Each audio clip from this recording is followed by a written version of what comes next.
I'm sitting here right now as a combination of a visual artist, a performer in a video, and a writer.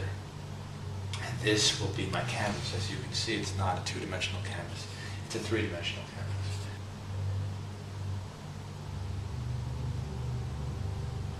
And how will you go about this?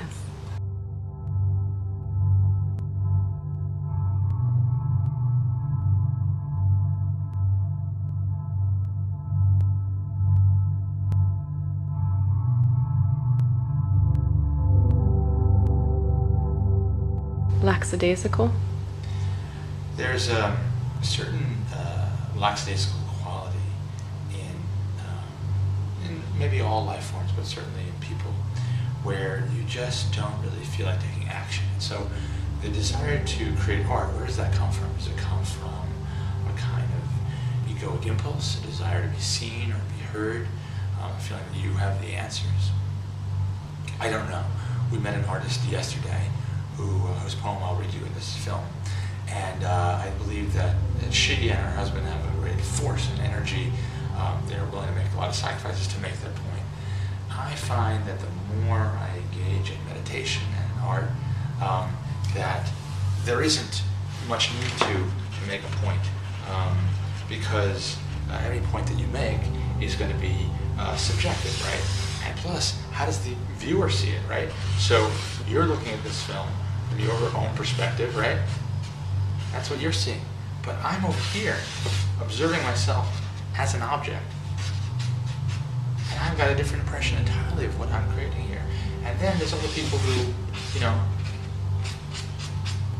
have other perspectives. So really, in the end, is it about the point?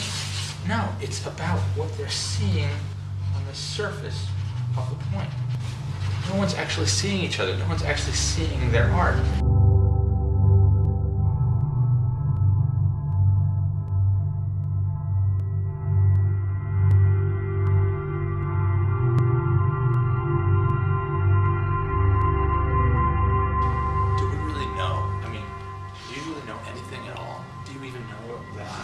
Person? Do I even know that you're a separate person? And again, that can inspire being lackadaisical. And I'm not saying that's even wrong.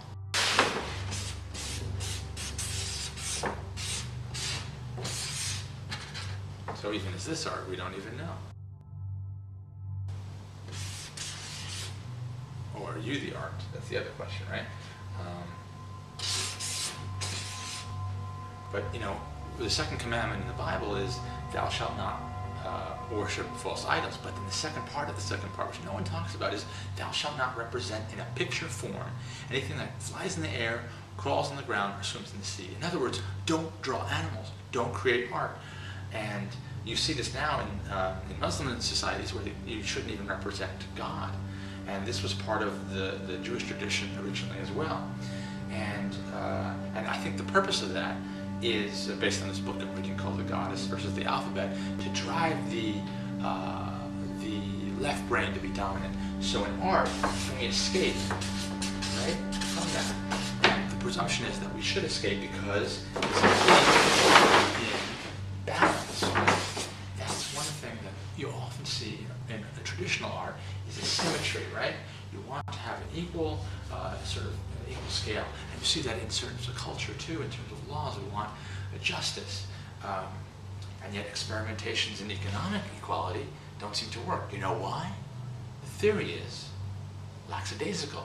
The theory is that if everyone makes the same amount of money, then no one will be motivated to work. That it's that drive to be special or to provide for your own needs, a certain security that drives our entire society, right? So, is that good? Can art comment on that? I mean, art does comment on that, but I'm not even saying it's good or not good. I don't know.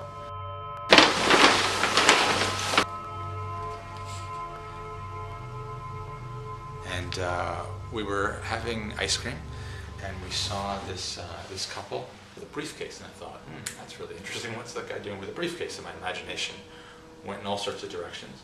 And then the guy comes up to me and starts talking, and then his wife comes, he gives me his art, and his wife comes over. She's written some poem on the back I'll read to you.